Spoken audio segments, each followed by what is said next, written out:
At this point, you should all understand the basics of how the camera works, and we just showed you how to control each of the exposure-related functions, our aperture, our shutter speed, and our ISO.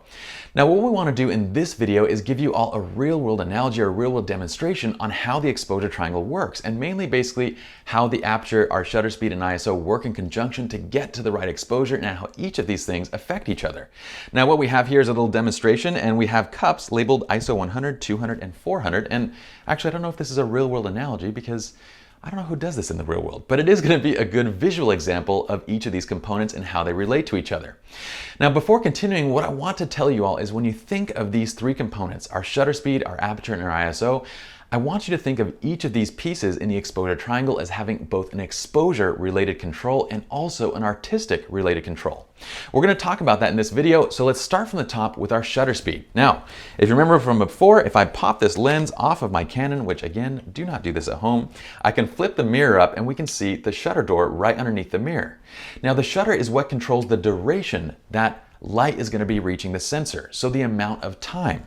This can generally be measured in fractions of a second, so 1/500th of a second, 1/200th of a second, and so forth.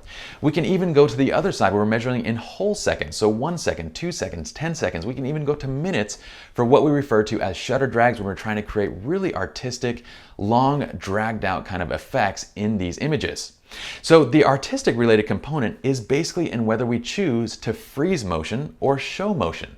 The faster the shutter speed at higher numbers, say 1/500th, 1/1000th of a second, we're going to be freezing the motion in our images.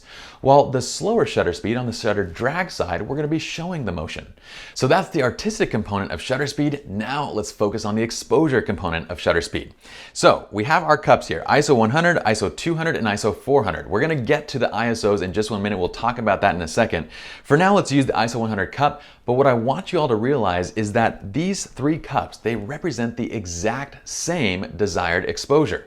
And to get to that exposure, we need to fill the cup with light, which in this case is going to be water, and we need to get up to that top line on each of these cups, okay? So let's go ahead and grab our ISO 100 cup. I'm going to get my phone out and we're going to just open up the faucet. So this is the amount of light that we have coming out is our water. All right, we're going to time how long it takes to get to a proper exposure with this amount of light coming out. All right, so we're gonna go ahead and just use my phone and we're gonna start the stopwatch as soon as we bring it under the water now.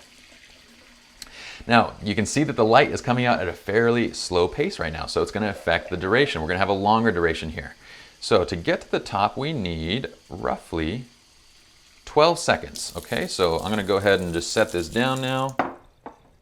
So that represents our shutter speed, and you can see right here. So to get our ISO 100 cup to our desired exposure, we needed the faucet to be open for 12 seconds. That duration of time is our shutter speed, and of course, we're gonna be rounding these to the nearest whole number because, well, this is not a very exact way of measuring. Let's move on now and discuss the aperture, and to demonstrate that, I have a really cool lens I wanted to show you all. On modern DSLRs, we're actually controlling the aperture digitally through the camera itself, but this is an old film manual aperture lens. And so we're actually controlling the aperture manually with an aperture ring. The aperture is the eye, or more specifically, the pupil of our lens, which controls the amount of light that reaches the sensor at any one point in time. Now here on my manual aperture lens, I'm set to f3.5. This is the widest this aperture can get. It's the most open. And at this point, we're gonna be allowing in more light than if I were to stop it down. So for example, as I go to f5.6, the aperture shrinks up a little bit. f8, it shrinks again. f11, f16, 22, and 32.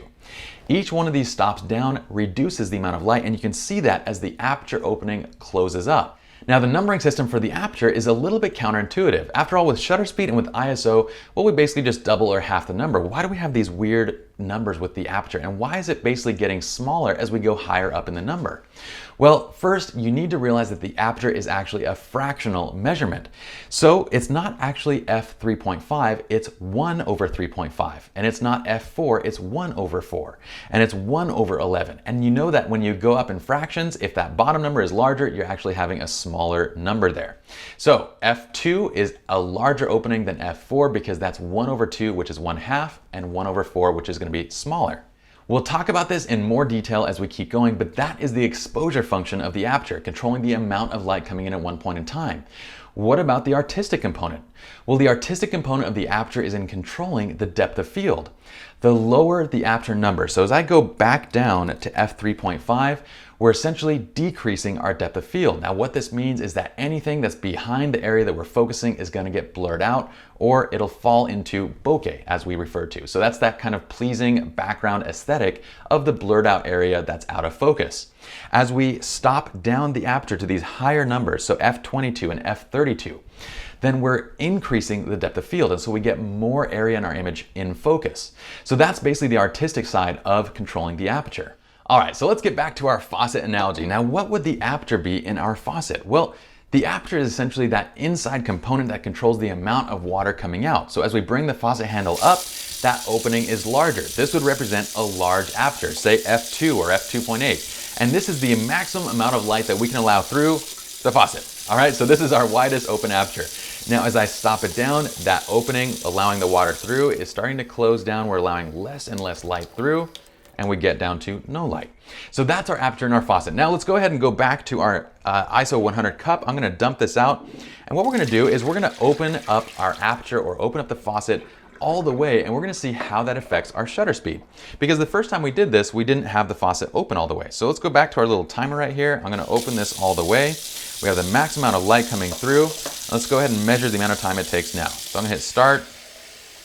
You can see it filling much faster to our desired exposure.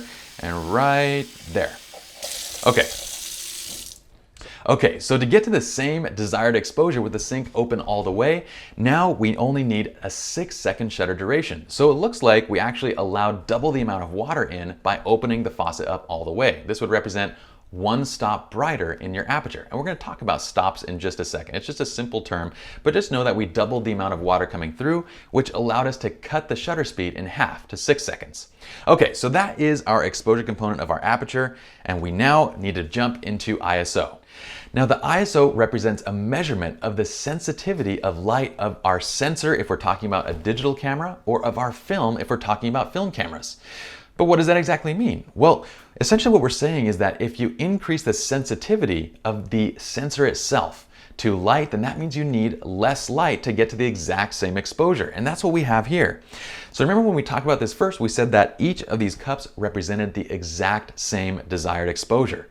That's because at ISO 100, we need this much water, and this happens to be a 32-ounce cup. So we need 32 ounces of water to get to that correct exposure, or 32 ounces of light. That really doesn't make sense. But that's how much light we need. Now at ISO 200, we're at double the sensitivity of ISO 100. So we need half the amount of light. So in this case, we would only need 16 ounces of water or 16 ounces of light to get to the same desired exposure. At ISO 400, again, we've doubled the sensitivity from ISO 200. So now we need half of ISO 200's amount of water to get to the exact same desired exposure. That is the exposure side of ISO. But what about the artistic side? Okay, so the artistic side is a little bit different when we talk about ISO, because any step up that you go in ISO is going to reduce overall image quality. Essentially, a step up to ISO 200 or ISO 400 or ISO 800, each step up is going to reduce overall dynamic range, it's going to reduce color, it's going to introduce grain and noise, which will kill your detail and so forth. So in general, I would say that the goal is going to be to maximize the quality of your images. And some of you might be thinking, well, if I want to achieve that filmic look, why not go outside in the middle of the day and shoot ISO 1600 just so I have some grain and I have less color and so it looks more filmic? Well, there's a problem with that. We can actually create filmic looks in post-production fairly easily.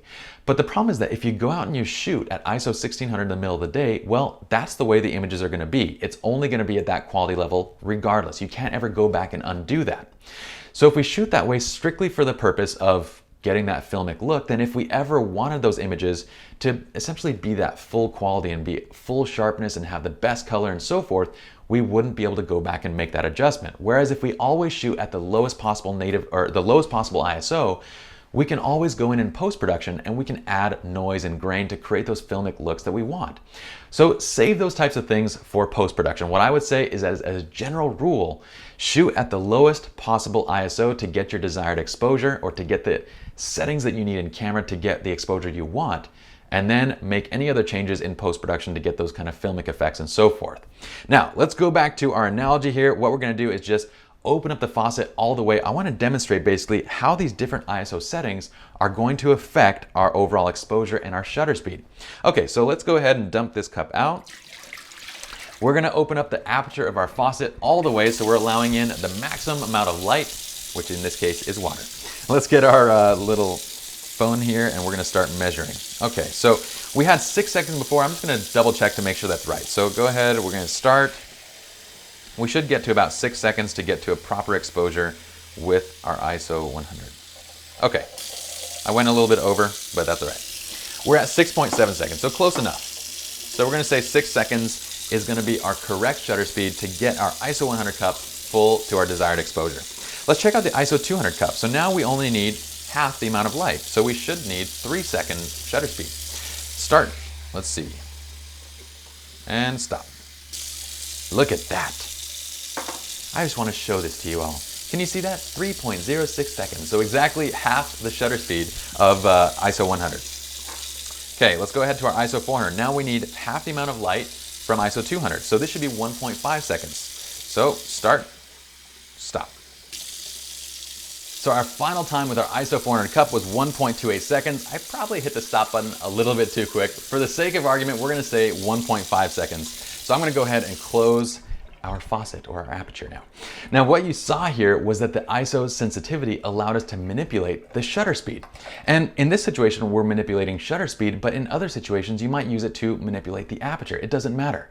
But let's say, for example, that this was a case of we're shooting, say, a runner or an athlete, and as we're shooting that athlete, we notice that we're at 1/100th of a second for our shutter speed. But at 1/100th of a second, we're not freezing the motion enough. So the runner's just a little bit too blurry. So what we need to do is double the shutter speed. But let's say, for example, that our aperture is fixed at f2.8. We can't go any wider because the lens won't allow us to. So this is the maximum amount of light we can get in the lens. We're at ISO 100, and at this point, the only option we have is to increase the ISO speed to increase the sensitivity from 100 to 200 or 100 to 400. Of course, each of these steps up is going to reduce quality, but it allows us to increase the shutter speed to get a usable image. After all, if your shutter speed's too slow to even get something sharp or to get the desired kind of compositional effect, then it doesn't matter what kind of dynamic range you have. It doesn't matter the sharpness. Nothing else matters. So ISO is kind of that last resort option. At least that's the way that I use it. I adjust my aperture and my shutter speed for my composition, and then I'll adjust my ISO if I can't get to the correct exposure with those two adjustments by itself. Otherwise, I leave it at ISO 100 all the time. Okay, so final recap. Our shutter speed is controlling the duration of time light is reaching the sensor.